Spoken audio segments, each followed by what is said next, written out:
Thank you, and welcome back to the Patriots 300 Level Podcast. My name's Kevin. I'm joined by my co-host, Eric. Welcome back to our ninth episode. For those of you joining for the first time, we're both two season ticket holders sitting in the 300 level section. We enjoyed talking about the Patriots, breaking down each game and transaction. As a reminder, you can follow us on Twitter and Instagram at Pat's 300 Level Pod for up-to-date minutes, updates, and commentary on news of the day. So I think first thing we'd like to go over would basically be that Chargers game from the weekend.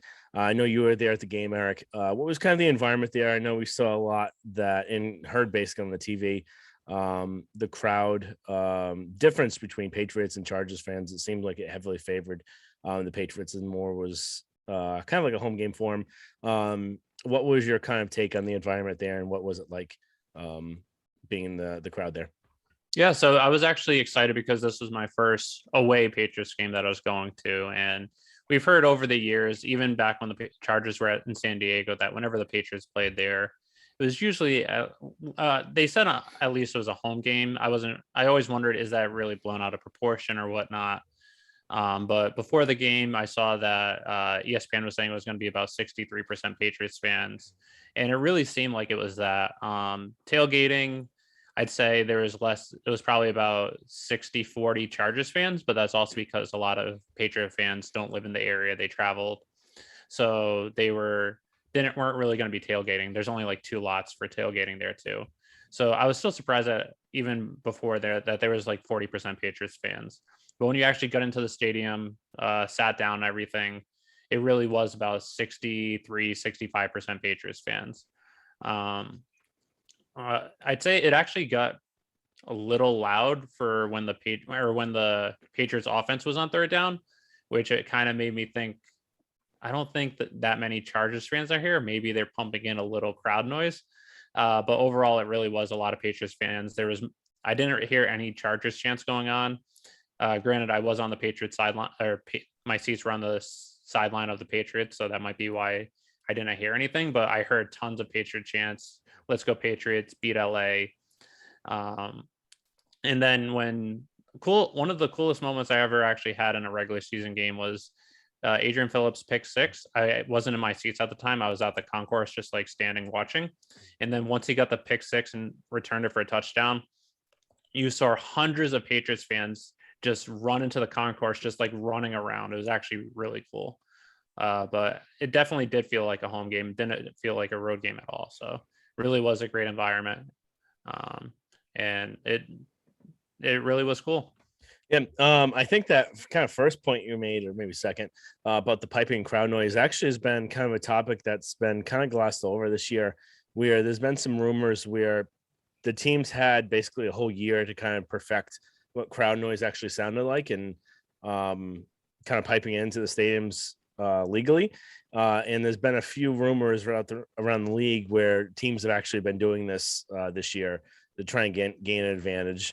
And there was a little tidbit where they may have been piping in a little bit more booze during that Brady taking the field than was actually going on. So that's a little funny note, kind of thing to just think about there. But what would you think your biggest takeaways of the game were from this? It was a really good win, I like to say. So what were your takeaways from watching it? I'd say first takeaway is it was a close game.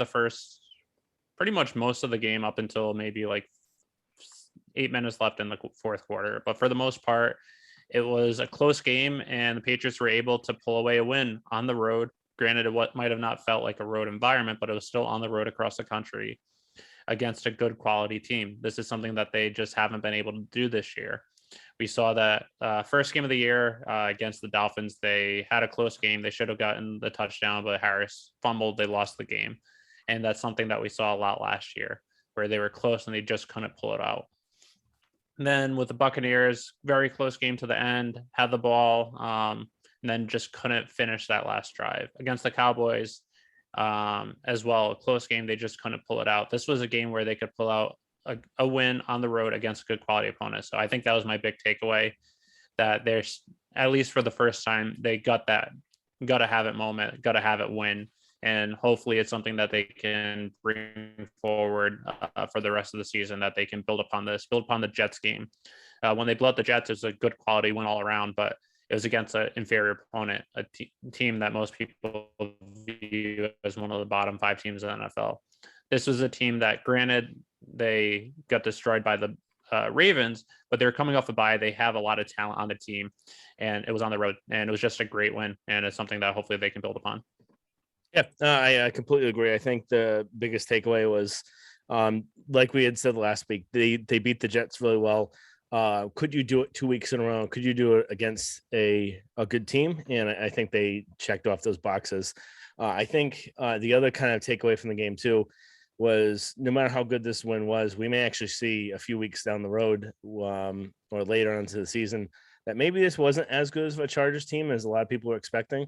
This is 2 weeks in a row now where teams have been able to kind of shut down Justin Herbert in the same kind of fashion. So it'll be interesting to see if he's able to change around things this year, or if it's more of a kind of a learning curve for him. But I think this is a really big win for them. Helps kind of jettison them if they keep going in the right direction to go and make a playoff run. They need to just keep stacking up wins after this and just keep going one game at a time and not take any team for granted. So I know we'll get into the Panthers later on, but they are probably not a great team, but you just don't want to take them for granted, because every win right now is not, it can't be taken for granted. Yep. And then I just want to build off one thing, one thing you said about the Chargers, which I agree. They are a very talented team. I think they can be a good team, but it seemed after the game that there might be some dysfunction that we weren't expecting. After the game, Justin Herbert was saying that the Patriots did a lot of zone against them, and they were expecting man. And right after that, in the press conference, Brandon Staley, the Chargers coach, said they were running zone, which is exactly what we thought they were going to do. So pretty much calling out his quarterback, saying that was quarterback saying wasn't true, and you don't really know who's saying which person's correct. And then Keenan Allen pretty much calling out some of his players, not making plays when they needed to, having some drops. And then Joey Bosa saying that in practice, he practiced a lot playing on the inside, going up against the guard, and then he thought that they were going to be doing that during the game, and they just did. He said that we practiced it. I don't know why we didn't actually do it. I think I could have been more effective there. So pretty much calling out the coaching staff for not doing what they thought could have put them in the best position to win. So that might be something to look at going forward, as well as if there is some dysfunction where they're a talented team, but maybe they just can't put it together. So they might not end up being a playoff team like we thought they would, and the game might not end up being as big of a win as we thought. Yep. Yeah. So that's why it's important, I think, right now, take the win as it is, but don't take any of these upcoming games for granted. Exactly. So I know one of the kind of revolving things that we've talked about this year has been the offensive line. It's become kind of a line heavy kind of show based on offense and defense. So to continue that trend, and how do you think the offensive line looked this week? Have you seen any improvements, and what do you think? I thought the offensive line looked pretty good. I think they allowed 6 pressures on 24 dropbacks, or 23% pressure on dropbacks, and overall 1 sack allowed, a couple holding penalties on key runs. But other than that, I thought that Mac had some pretty good protection. I know he didn't look great, which we'll get into in a little bit, but I don't really blame that on the offensive line. They were going up against Joey Bosa, one of the best pass rushers in the NFL, and he had just 1 hurry, which is pretty phenomenal. And then part of that was scheme, where you saw the running backs actually doing a great job in pass protection against him, picking him up. There was one play where I believe Brandon Bolden actually pretty much decked him, which allowed Mac Jones to have a pretty clear throw. And then there was another one where Damian Harris picked him up very well, one-on-one. So the offensive line did great, and then the running backs actually did a pretty good job in pass protection as well. But the offensive line, like you said, the first 4 weeks was by far their weak point, but the last 4 weeks, it's actually looked really good. And this is a question I actually had for you, Kevin. With Trent Brown coming back, possibly coming back, If he's healthy, say this week, next week, and the offensive line keeps playing like it has, do you put him in?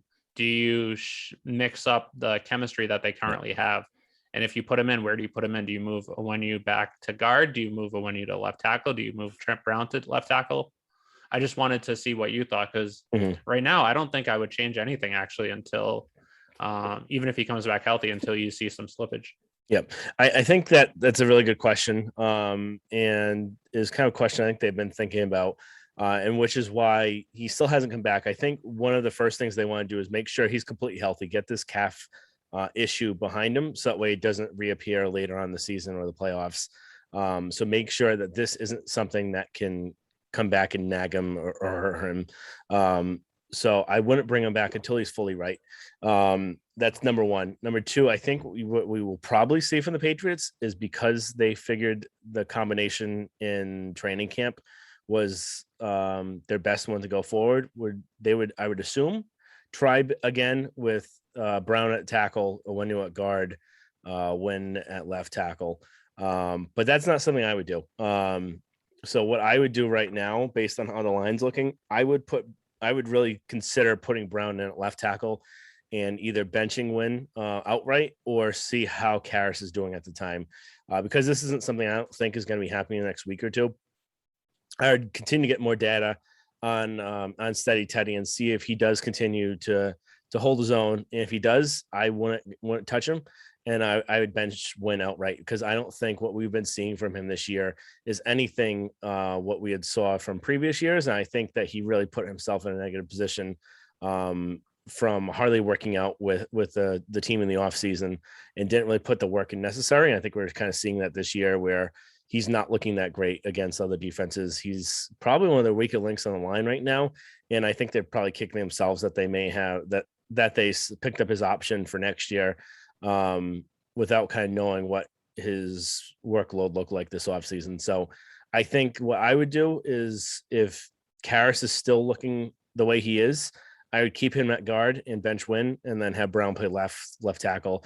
If Karras starts to show like he is a backup offensive lineman, which could happen because he's playing really well for being a backup player, but he has been pretty steady in the past.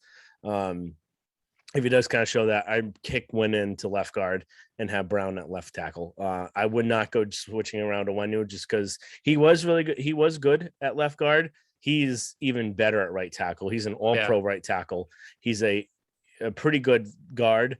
But I think that upgrade to tackle is just something that you can't really replace. And it's easier to find the difference is it's easier to actually play right tackle than it is to play guard, because it's a lot faster and inside. But it's a little easier to kind of find a guard than as a tackle. Yeah. So it's kind of that catch-22 thing. So you can more easily interchange guards, but to find a tackle, it's kind of a tricky game. So because of when he was playing that well at right tackle, I'd keep him right there. So I'd agree. I agree with everything you said. So coaching has been another aspect of I feel like a lot of the chats we've had. I know we were talking before this kind of, and especially during the game. Number one, I think I'll take this one first, and then we can go into Steve afterwards. Josh McDaniels, I don't know what the hell he was doing in this game. So I think he kind of turned things around after the first half, where they kind of settled down a little bit. But the first half, you're going up against the worst rushing defense in the entire league. And it's something that not just we know, not just the other beat writers for the Patriots, but the beat writers we talked to last week. Everyone knows that this is their weakest link going up against. You should be able to run this probably 200-300 yards against this team. Be like one of those old Colts games where you have either Jonas Gray, or what am I blanking on his name? LeGarrette Blount, running right through them and getting probably, I think they both got like 200 or 300 yards in the game. So this should have been that type of game. And towards the end, when they knew they were completely running it, they were able to kind of stop it. But before then, they couldn't stop anything. They were averaging at least 5 yards a carry. So you get down to first and goal and you're on the 4-yard line, you run it once and you throw it the rest of the times, you go in shotgun spread with the last two plays where everyone knows you're not running. It just didn't make any sense. And it's something that we've seen from Josh over the years where sometimes he just gets in his head a little bit too much and tries to get too cute with things where you should go for the known thing. So everyone knows they can run on this team. And I know Josh talked about this today, saying that if he could go back to that situation, he probably would have done things differently. And the reason why he did so is because he saw some things on film. And I think that's just something where even if you saw some things you could try, go with something you know is going to work. You know you could run against this team. You know if you run it 4 times there from the 4-yard line, you're going to get it in. So I think he cost them there. And if there's another drive, I can't remember exactly the yardage, but it was either within 10 yards or 15 yards or something, where he ended up throwing it too much. And I think they were completely too pass happy in the first half of the game. I think they got a little bit more balance in the second half. But I think that was my biggest gripe, where you have to know what you can do to kind of beat this team. And you know that your offensive line right now is turning to a strength, and your running game is definitely a strength. And Damian Harris has improved so much. Even throughout the season, he's running with power. He's running with explosion. He's got great vision and great kind of second moves. So a lot of the runs where he may have gotten 3 yards, but if you look at like Sony Michel, he would have gotten none on that one. So he's really good about making plays out of something where there's nothing. So that was my kind of biggest gripe with him. And any other additional thoughts on him? No, I agree completely with everything you said. I know we were talking about it during the game. I just kept yelling from the stands, run the damn ball over and over and over again in the first half, and they just weren't running it. I had no idea why. The other thing is that not only were they passing a lot, but they were trying long passing plays, which is actually not only is the Chargers defense pretty good against the pass, but they haven't given up pretty much any big passing plays all year. So maybe I was thinking maybe they saw something on film that they thought they could exploit, but they just kept doing it over and over again, even though it didn't make any sense. Then, like you said, you have the ball on the 4-yard line on first and goal, and you pass it 3 times. 2 of the 3 on 3rd and 4th down on the 1-yard line.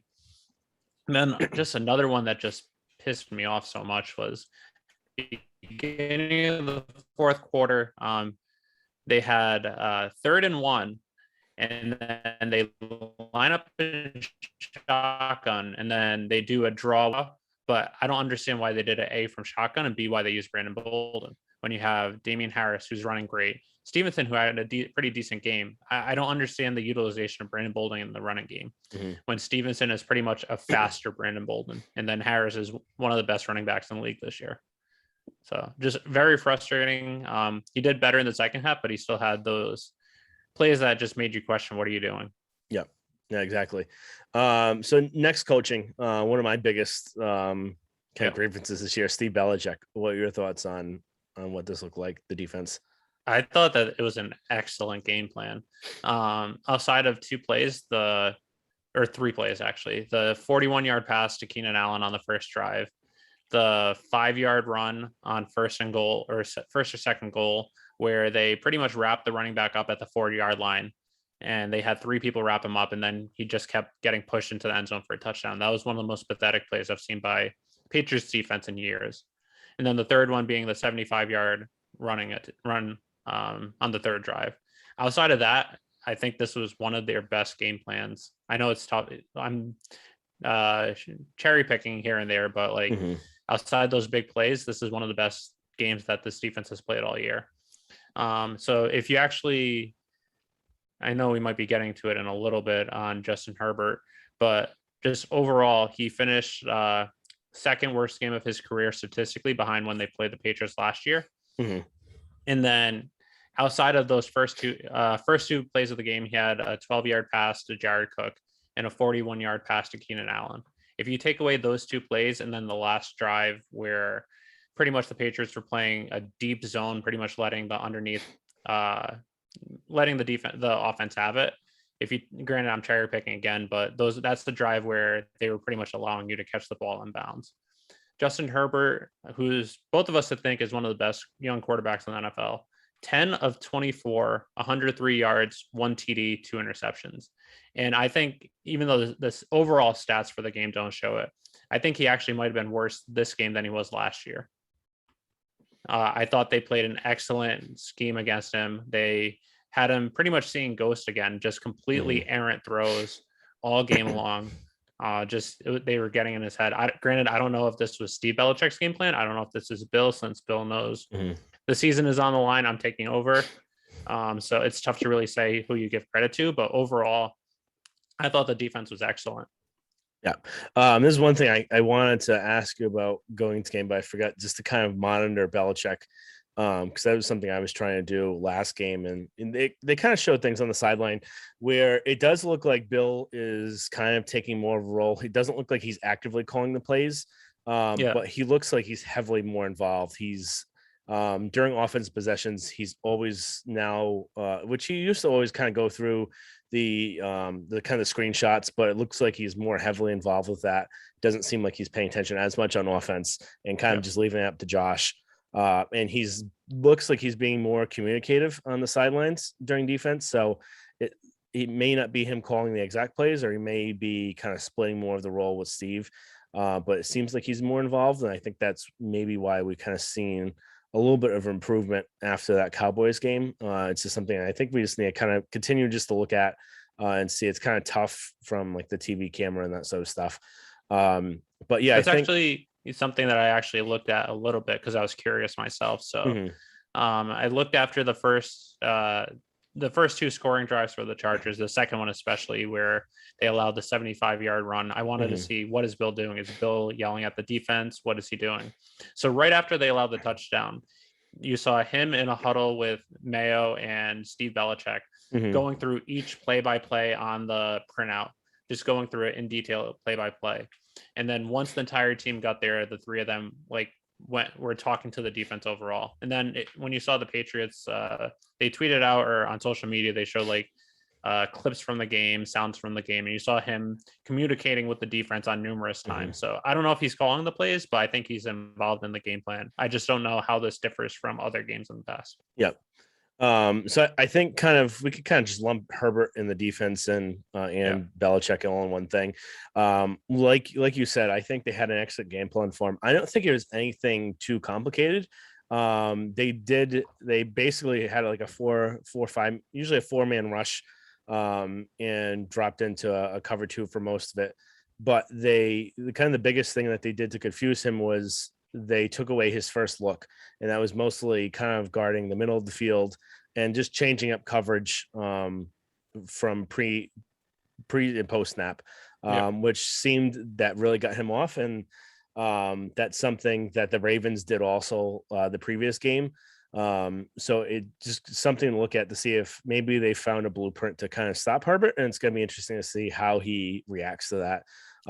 Is it something that he may need to just learn more? It may take him a year, because one of the things that he, like you had said earlier in the game, he said that they played zone and we weren't expecting to play zone, or they played cover 2. We weren't expecting to play that. They play a version of that. They played Tampa 2 almost this entire year. So he just may not have a firm grasp of kind of the defensive schemes yet. And that could just be something coming from Oregon. But one thing with that, though, is they actually did play a lot less man going into the game. They were one of the highest percentage of man coverage throughout the year, over 50%. And then this game, they were man less than 20% of the time. So I think it's a combination of both. And it's funny, though, just thinking about this, where kind of this zone scheme is something that it shouldn't be a huge surprise, but it's something that stopped both Herbert and also the Rams back in 2018, where the biggest thing where he was like, we weren't expecting to play zone. And that's just, you had 2 weeks to prepare, and you just couldn't fathom that they may switch up from man to zone. But that's just a story for another day. But it's both teams had a bye too. Yep. So it's kind of both situations there, where something as simple as changing from man to zone can completely screw someone up. So I think the defense played really well this game, other than that first drive and that long touchdown run, 70-something yards to Jackson. I think that was JC Jackson's cousin. Was it? I was wondering if they're related or not because it Hmm. was like Justin Jackson and Yeah. so but I think they played really well. I think they had an excellent game plan to try and to play Herbert. And there's something that was coming out from the Zolak was mentioning this yesterday, where he was hearing before the game the Patriots were licking their chops for waiting to play for Herbert because they knew that they could stop him based on what they've seen from him. I Yep. think that's something we've seen where they knew how to confuse him. They knew how that he would give them a couple interceptions. And that's really how this ended up happening.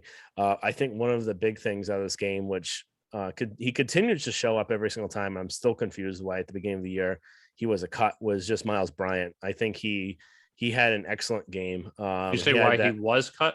It I sounded like said why he wasn't. I was confused why he was cut at the beginning of the It year. sounded like wasn't. Oh, because I meant was. So Yeah. I think I that's might have something we misheard had you. talked about before, where it was a surprise cut. And I had said previously, and I still think this, that a lot of teams are going to be kicking themselves that Yep. they didn't pick him up on waivers when they had the opportunity, because he may not be a full corner, he may not be a full safety. He's kind of an in between hybrid safety corner, but he's a good football player and he's Yeah. really tough. His only issue is that he's kind of short. So if he's used in that kind of small slot safety kind of area, he does really well. And we saw that on that Allen play where he ended up he was in a zone scheme and he ended up going off of the guy that he was on and ended up reading the quarterback the right way and making just a big tackle to knock the ball out of Keenan Allen's hands. So I think that's just something he's got good reaction. He's got just some good natural skills that could be used. So he should be able to kind of take up that Jonathan Jones slot role this year. Any other additional thoughts on the defense? Actually, one thing before going to that would just be I'd be remiss if I don't mention this. Christian Barmore and Matthew Judon were an absolute beast. Yep, So I think they get better every single game. And we had talked about this earlier too, but it seems like every single play Judon was being held in this game. And he's just completely unstoppable. One thing that didn't kind of hurt him was that he was going up against the right tackle, and that was probably their worst position on the offensive line. So that didn't help the Chargers that he was going up against them, but he was really good. And so Barmore keeps on getting increased playing time every single game, and is kind of showing that the 1-2 punch between him up the middle and Judon coming from the edge. I think that's something that's going to keep improving and be a really good asset for this team. Yeah, exactly. That's what I was going to bring up if you didn't. Is I think I texted you this during either during or after the game, but it seems like throughout this year and even this game that Matthew Judon and Christian Barmore are carrying this defense, which is pretty impressive. That a rookie defensive tackle and edge guy are carrying your defense, but Judon was in on almost every other play in the passing game, even some plays in the run game. He had 10 pressures on 35 dropbacks, which is insane. 1.5 sacks. Christian Barmore, 3 pressures, half a sack. Barmore's second on the team with 20 pressures behind Matthew Judon, who has 39. And the thing with that is Christian Barmore, since a lot of times they're playing a 3-4 or sometimes 4-3, he's going up against a lot of double teams and even some triple teams, and he's still making impact. And then even on run plays, he's blowing up the line of scrimmage where even if he doesn't get the tackle, he's wreaking havoc. And it's seeming like both him and Mac Jones are, at least so far through halfway through the season, the steals of the draft so far. Yeah, I completely agree. Kind of going on to the other side of the game. What do you think of Mac? I know we've done little breakdowns of him every single week. I think we could both say that this is probably his worst game of the year. What were your thoughts on him? Yeah, I'd put it up with either this game or the Saints game, and it's not knocking him. It's just he's actually been very good most of the other games, or at least consistent. I don't fully blame him for this game. First half, he was 8 for 22, so worst completion percentage of any half by far. I blame that a lot on Josh McDaniels, the play calling and the scheme going into the game, whereas a lot of deep balls against a good deep ball covering team. When you look at the final result, he was 18 of 35. which is just over 50%. But most of that was from the first half where he was 8 for 22. Second half, he was actually pretty good. He was 10 of 13, 91 yards. So when you needed him in the second half, he was good. This was probably one of his worst games, but like I said, I don't really blame him as much for it. I blame it more on Josh McDaniels' play calling and the scheme that they had going into it. Yep. Yeah, I think we kind of saw a tale of kind of two halves. And this is probably the first game really where you actually saw him being sped up a lot. Yeah. And this is actually kind of affecting his throws and this isn't a bad thing. It happens for every quarterback, especially pocket quarterbacks. And it happened to Brady when he was here. It's going to happen to Mac again. It's just something where he seemed more sped up than usual. And it's funny because he wasn't getting pressured that much, but I think it was just kind of the worry of the pressure that's coming. And the Chargers have a pretty fast defense overall. So I think that was part of the reason. I think, like you had mentioned too, I think he wasn't set up really for success in the beginning of the game, where they have him out throwing shotgun and spreading them out, where this isn't the type of team you want to really be doing that against. You want to be going heavy, you want to be running it up them, play action. And I think that's something they kind of went to more in the second half, and that kind of calmed him down a little bit. So I think it wasn't totally all his fault for this, and it's going to happen from time to time. And we have to also remember he's a rookie quarterback. He's not going to be perfect every single game, and no quarterback's going to be perfect every single game. So you're going to need the running game. You're going to need the special teams. You're going to need defense to carry your team at some point. That's what happened here. So it was a really good team win that way. I think, like you had said, just the play calling did not put him in a great position for this game in the beginning. But when he had to have it throws in the second half, especially that last drive, with I think it was like a 6-minute drive, he had those key second down throws to Harry and to I think Myers, and then so those are really kind of pivotal. 4 for 4 on the last drive. Mm-hmm. So I think that really worked well, and they were also playing off the play action, which is probably one of his best aspects of his game. It's play action and the 2-minute drill. So so we can go on now on to our 3 up, 3 down. If you want to just give your 3 up first and just explain them, and then I'll go through mine. Yep.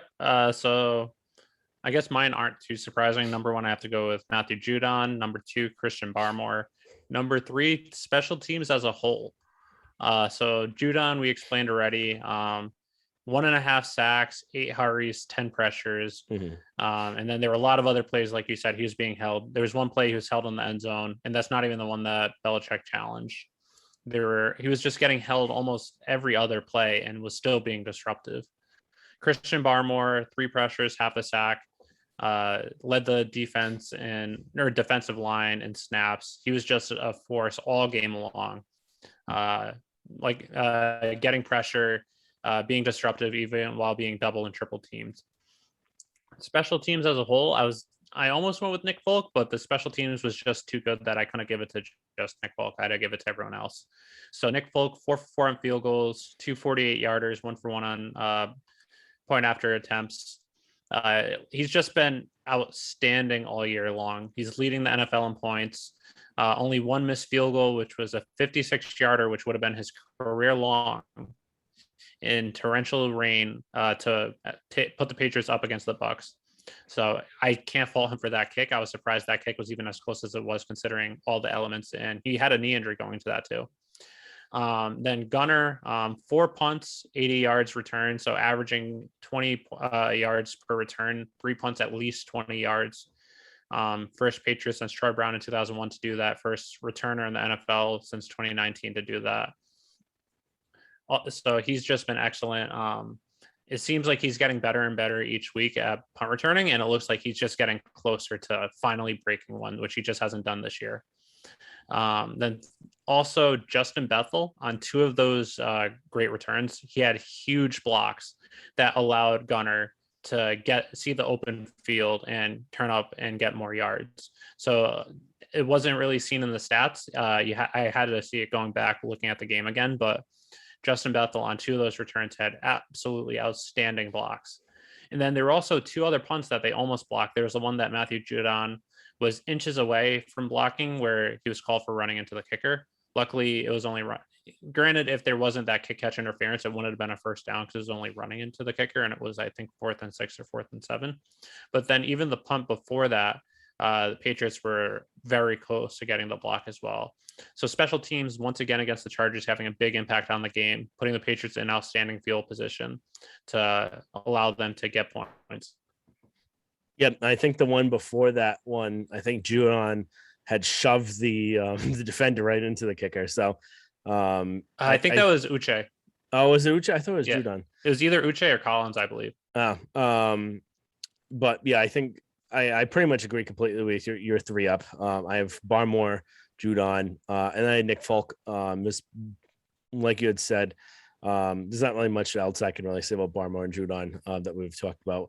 And then Nick Folk, like you had said, he's just completely automatic. It's something you kind of take for granted when you look at him.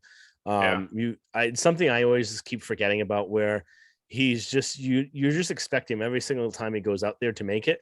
And just looking back on, even we had Gostowski and we had Vinatieri as our kickers before, and we used to think that, and we knew that they were one of the top kickers in the league, and they were never this automatic as Nick Folk has been. So it's just something that's kind of crazy to see, especially at his age.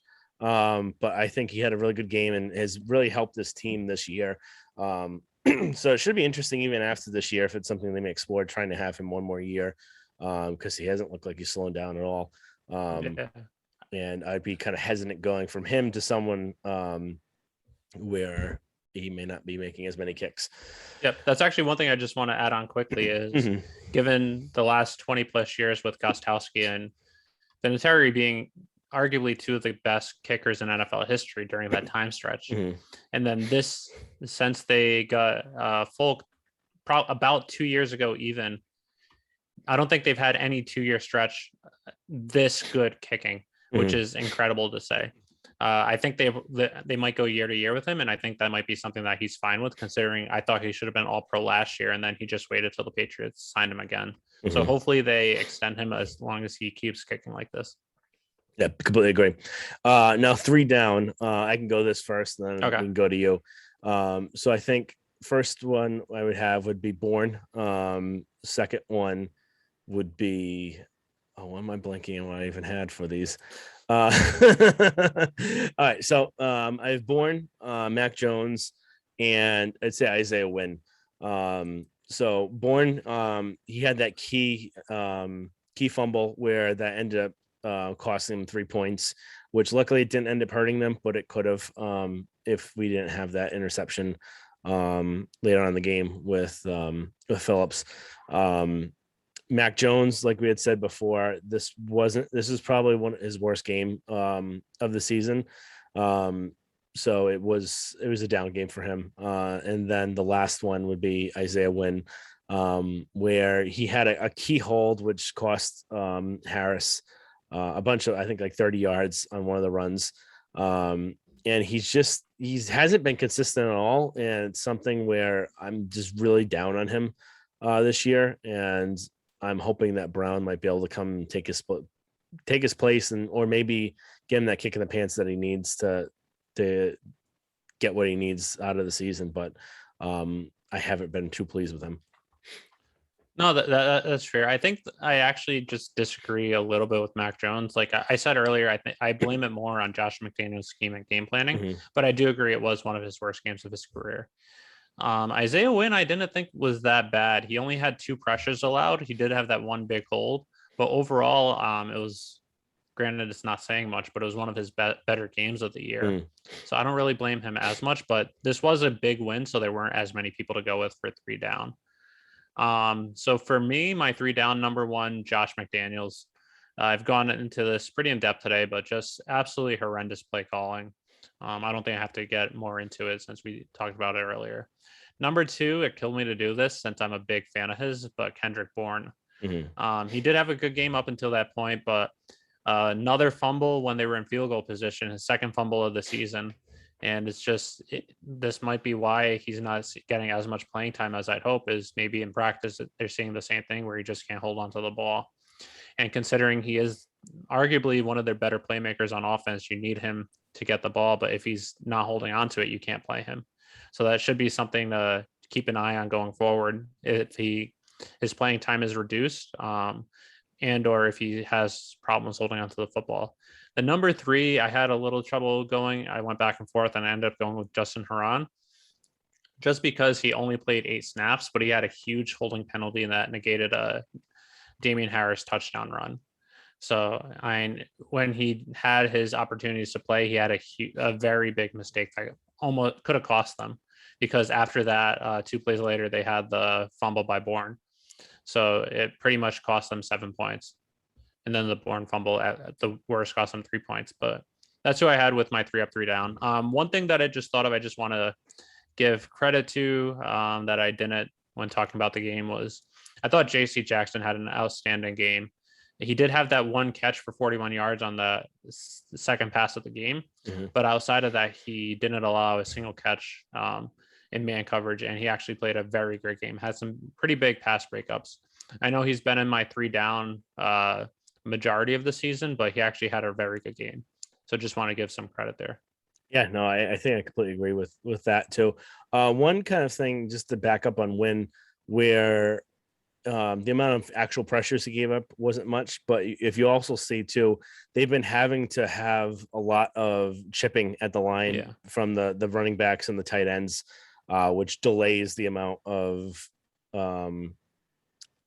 separation they can get afterwards, and makes Mac required to be able to hold the ball a little bit longer, waiting for them to get open.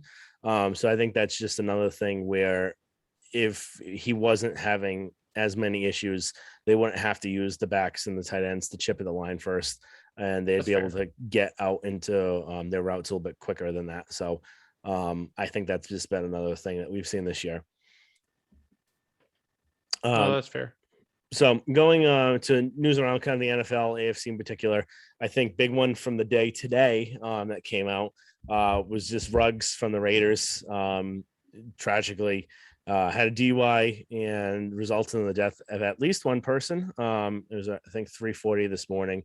And it's something that you just hate to see. It's something that shouldn't be happening. 23-year-old female.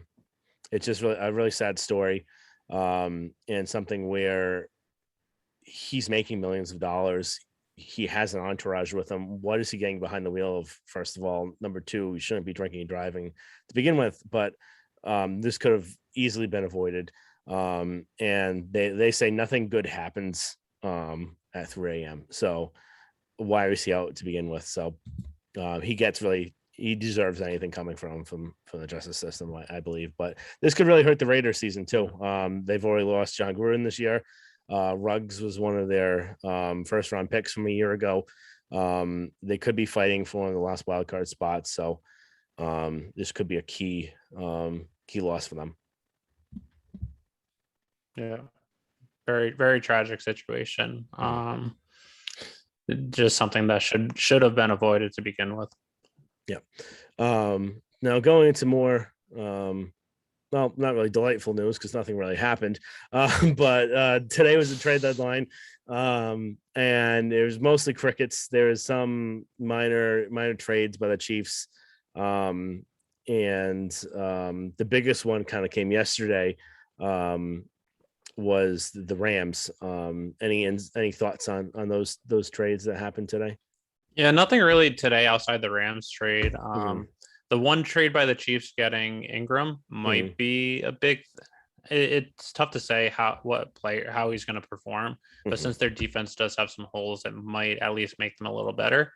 But also, I feel if the Chiefs thought he was going to make, or if the Steelers, if the Steelers thought he was going to bolster the Chiefs that much, I don't think they would have traded him to a contending opponent. So tough. We'll have to see on that. I think the Mac trade. I didn't know that the Rams even had draft picks to trade to get him, but I think that he helps bolster their defense, which is already one of the strongest defenses in the NFL, and just makes it more opposing for opposing offenses. So we'll have to see.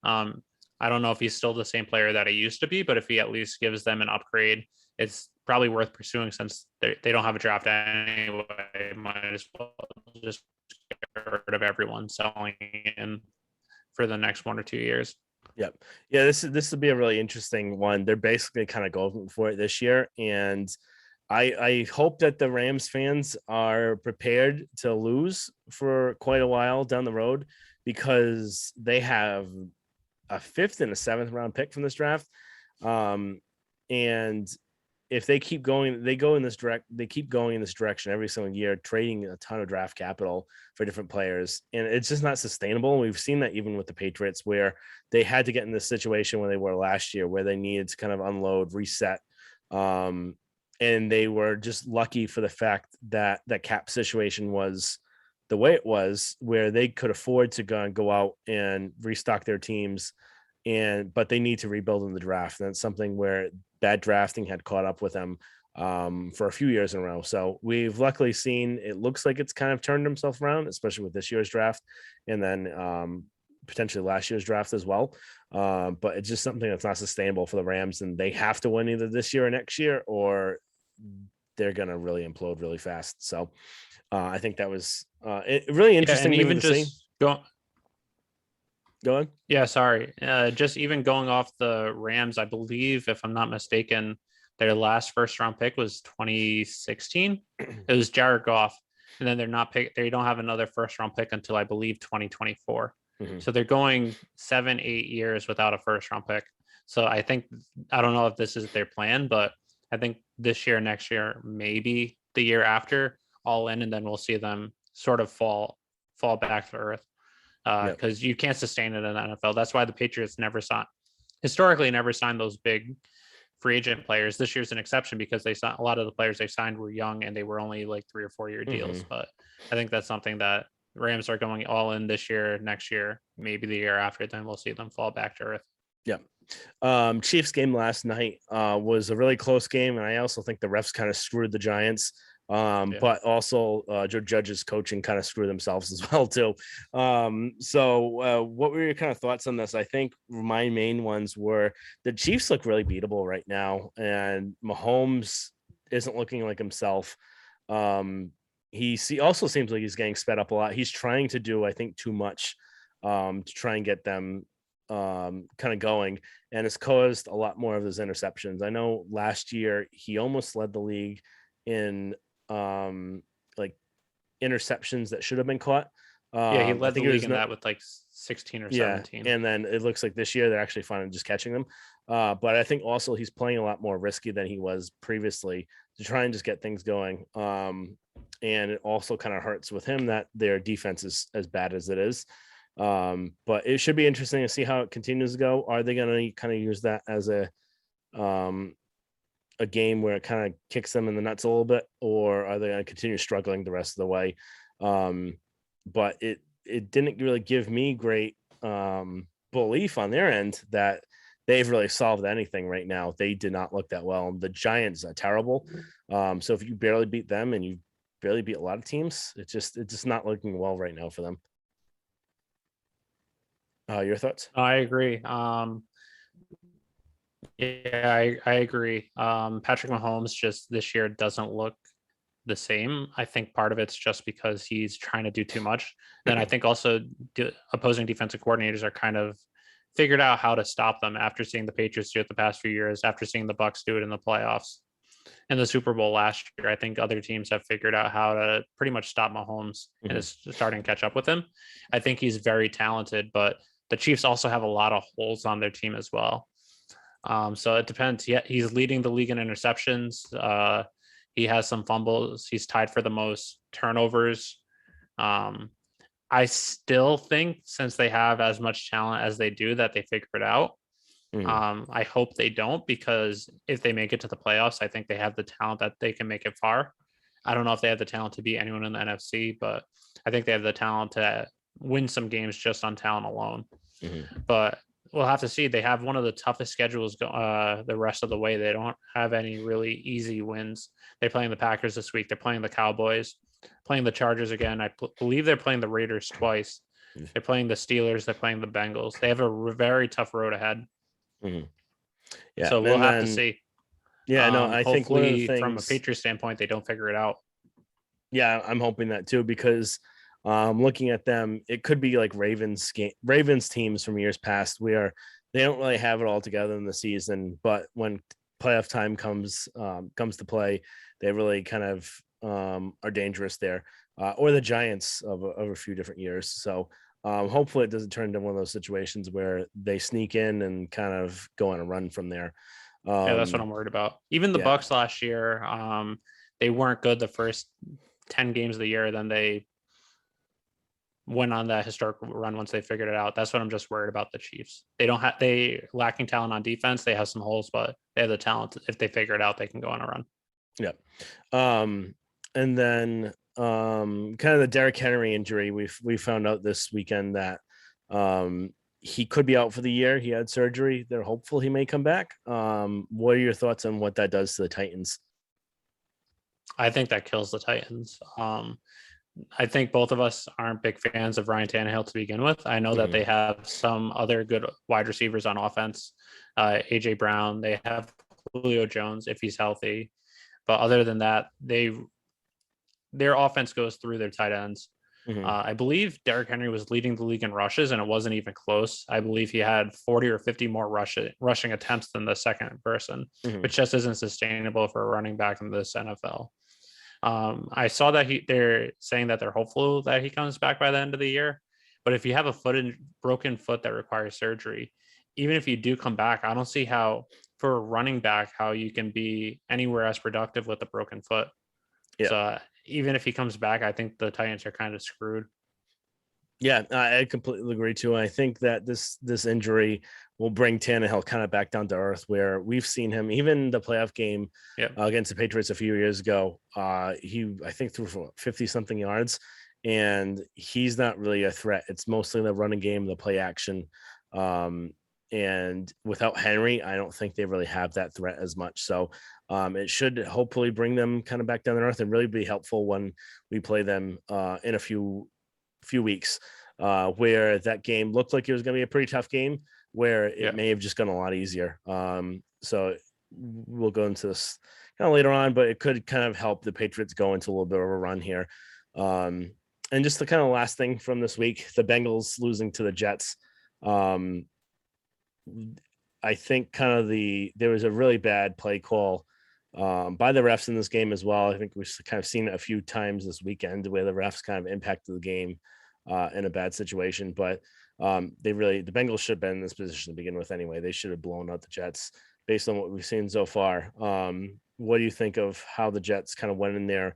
I think it was named Mike White or whatever the quarterback's name is, throwing for 400 Yeah. something yards.